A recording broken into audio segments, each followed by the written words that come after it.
coming at you live with Kevin's Kitchen. What do you have in store for us today? Oh, you know it. We got another good one, folks. Let me tell you what. Do you grow your own basil or basil?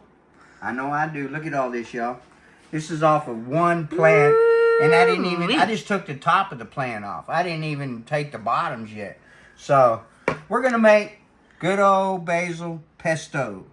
And let me tell you, this stuff is so yummy, and it's just fresh and yummy, and that's just all I know to say on it. We make basil pasta. We'll make pesto pasta. We put it on toast. We make these sandwiches with all these veggies and put it on there. Man, it's so good. We even, just like I said, just put it on toast, and the stuff is really good. So, we're going to get started. And you know me, I like to go over my ingredients first, and then we'll go from there. First thing you're going to need is 4 cups of pesto. Pesto. You're going to end up with about 4 cups of pesto. But you need 4 cups of basil. And that's why I say you pretty much got to grow your own, because for this recipe you need a lot. You can cut everything I do in half. You know, it'd be 2 cups. So anything I say, you can actually do a 2-cup version. But today we're doing a 4-cup, because I'm doing another 4-cup. And then I'm doing 2 more 4 cups. That's how much I got. And I already did 4 cups. So however many that is, 16 cups. That's how much pesto I've been making here, fixing to have done here. So you need 4 cups of fresh basil. And you just want it, kind of packed. You don't need it real hard packed, but you do need it packed, okay? So, you know, right there. That's a good 4 cups. And it's, like I said, it's not real hard packed, but it's firmly packed. And so that's how much you're going to need for just the one batch. Okay, then you're going to need a 1/2 cup of pine nuts, okay?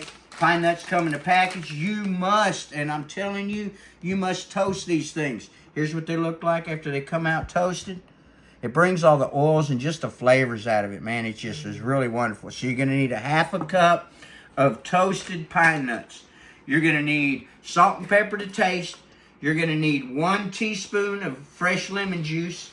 You're going to need about between 1.25 cups to 1.5 cups of some good extra virgin olive oil. It's going to, sometimes it's a 1 1/4, sometimes it's 1 1/2, depending on how much basil you put in there. Because if you put a lot more basil, you're going to have to use a lot more oil. So let's just start off with 1 1/4 to 1 1/2. Then you're going to need 1 cup of Parmesan cheese. It can be any kind of Parmesan cheese. It can be the finely grated that you get like this, or it can be these little chunks. We bought this week because I knew we were making a bunch of pesto, and it was buy one, get one free. Look, it's all going in the food processor, right? I got a really good one here. So what does it matter what kind of Parmesan cheese? It doesn't. This is just already ground, but you can use it. I've used it. It tastes just the same. So any way you want to do it. And that's pretty much that all the, oh, I'm sorry. And then garlic. You need 4 cloves of garlic. Now, I made a joke on a video we did earlier that sometimes you can have too much garlic. Well, the reason why I said that, because it really depends on your 4 cloves of garlic that you choose. My problem is I'm always choosing the biggest ones. Okay, well today I backed off a little bit. I chose 2 big ones and a medium and a small, and maybe it won't be so garlicky, but that doesn't matter. If you like a lot of garlic, just put 4 in there, so it doesn't really matter. And that's all you need for this. I already said salt and pepper to taste, and that's really up to you. So what I like to do first is I like to put my toasted pine nuts. I'll go ahead and get me a 1/2 cup. I got enough for 2, because I'm going to do a double batch. As soon as I'm done with this one, I'm going to re-up and make another batch right away. I just put them in the bottom, okay? And then I already know I'm going to need it. So I'm going to start off with my cup of oil. And I always need a little more because I go heavy on the basil. So I'm just going to go straight up to 1 and almost 1/2. That way if I need to add more, I can. You can't take it out once you put it in. So that's what you got to remember is, can't take it out. So I'd always start with 1 1/4 and then go from there. Because it really depends on how much basil you packed in your glass there. Okay. So there's that. Then I already know. So I kind of count. So this is a double batch, so what I'm going to do is 1, 2, 3, 4. Just 4 little taps of the pepper. And then 1, 2, 3 of the salt. I don't do 4 because it can get too salty. Okay, so we got our pine nuts, we have our salt and pepper, and we have, we'll go ahead and put our lemon juice. You just need a teaspoon. I don't measure it. Just put it in there. And if you have a seed fall in there, you're going to have to dig it out. But I already dug most of the seeds out of that one. Okay, so now we're down to our Parmesan cheese. Like I said, I'm using the good stuff. Just because we bought it. You're blocking the light just a little. I'm blocking the light? There you go. Well, I can't help that. So, here's a 1/2 cup. And then we're going to do another 1/2 cup. Good Parmesan cheese. Okay. That looks good. Yeah. Okay, and then I'll do my garlic. Now, if you don't have one of these, get you something like it. This right here peels my garlic. You just go like that, and then it'll break that skin up. You peel it right off. Sometimes it'll take the whole skin just right off. But I'm going to go ahead and get these ready. I guess I should have done this before the video. So you peel those. And then I'm just going to cut them into chunks real quick. Because it's all going in the processor, like I said there. So I just cut this like into 4 chunks.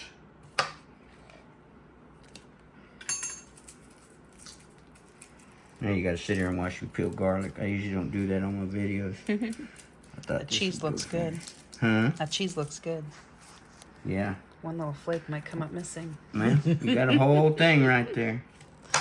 I know. And guess what? You It's got a good whole cheese. nother one. I know. I'm fixing to steal a little piece right now.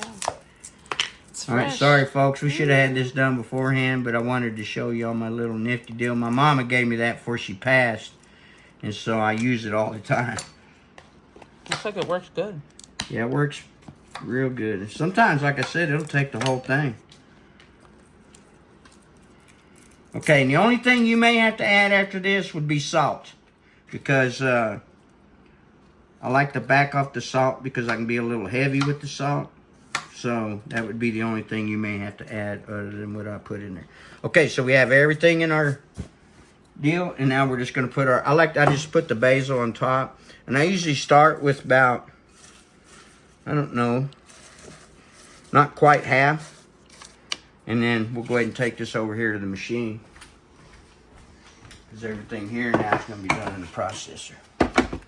So I got my little spoon ready. And let's get to going.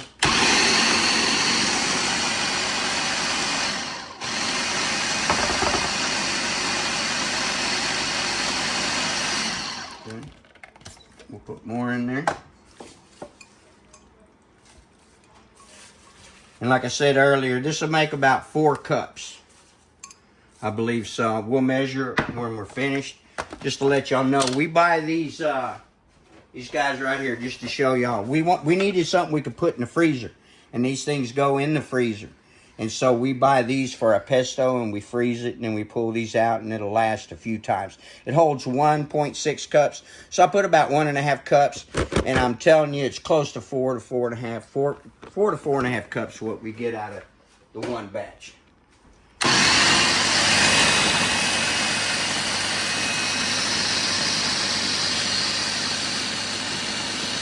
So we got to keep blending. We got to keep mixing this.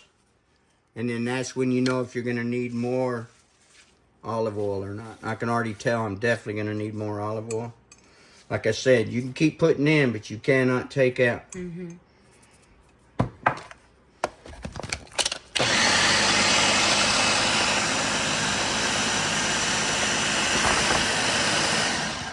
So just keep on mixing. Yeah, I can already tell you, so I'm going to go ahead and add at least another 1/4 cup.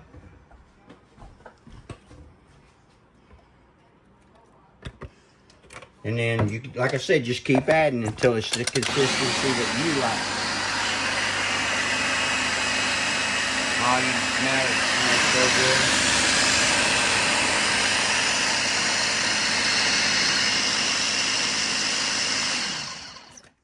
Oh yeah, that's really good mix right there, I think.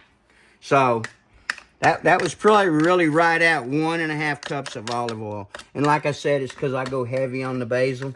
And If you don't go so heavy on the basil, then you won't need as much. And then everything I said can be cut in half. So everything I've told you, just cut it in half if you don't want this much, okay? So you could, if you just want it, if you're a single person, just want it, you know, to last you a couple weeks in the refrigerator, just make you a half a batch.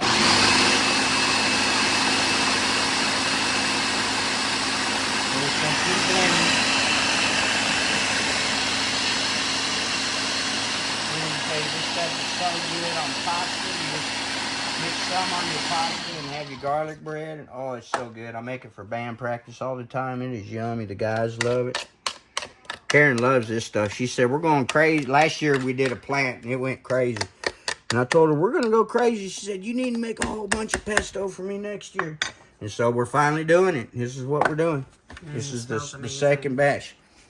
Yeah, it just smells so good. So that's what it looks like. Okay.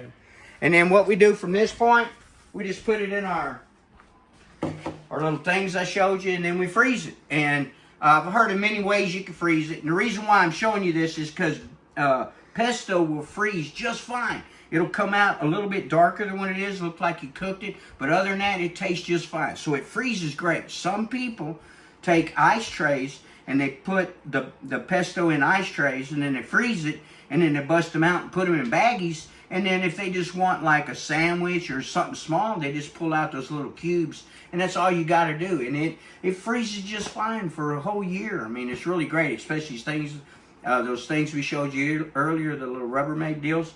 Anyway, we're going to get to making a whole bunch more because we have this much more to do, and then I have this much more to do on another plant tomorrow, and then that'll be all 3 plants. So basically, I've gotten 6 of these batches is what I'm going to get out of my 3 plants. And I didn't even raid but half of them. I only took the top of the plants. I haven't even touched anything on the bottom. But I did the video earlier on the bruschetta, and we do eat bruschetta all the time. So just keep that basil going.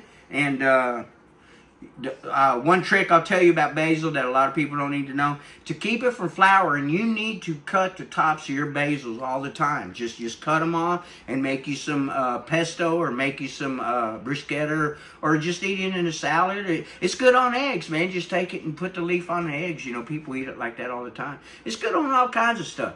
You make the toast, you know. I make this for Karen. You do the toast, and you put the mozzarella cheese and the basil and the tomato and all that. To me, it's the same thing kind of as bruschetta with mozzarella in it. So I made bruschetta with mozzarella in it. I forgot to say that. Little red onion. Yeah, little red onion. Little red onion, you know. But it's whatever you like to do. But what our favorite is we take and we make whatever kind of sandwich you want. It doesn't even have to have meat, but it definitely needs some kind of cheese. But we do meat, ham, and cheese. And then like a Gouda or something like that. And then we usually do sprouts and cucumber and tomato, red onion, bell pepper, just whatever vegetables you want on it. And then we put the pesto, we like mustard on ours too. You may not like the mustard on it, but we put mustard on the bread. And then a lot of that pesto, man, is so good, so good. So anyway, we hope you enjoyed the video. Basil pesto, get you some. Okay, we're going to do a little add to the video. You get a little bonus here.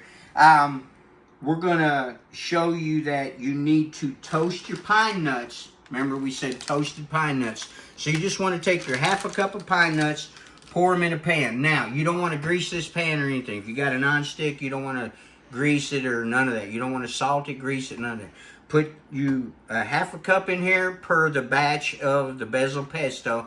You're going to put it in your oven at 325 for 7 minutes. And what I do is I cook them for 4 minutes, and then I pull it out and I shake my pan up real good, and I put them back in for the last 3 minutes. So 7 minutes toasted on your any kind of nut, really. Some take only 5 minutes, but pecans and things like that could take up to 10 minutes. But 325 for 7 minutes. And they'll be ready to go in your basil pesto.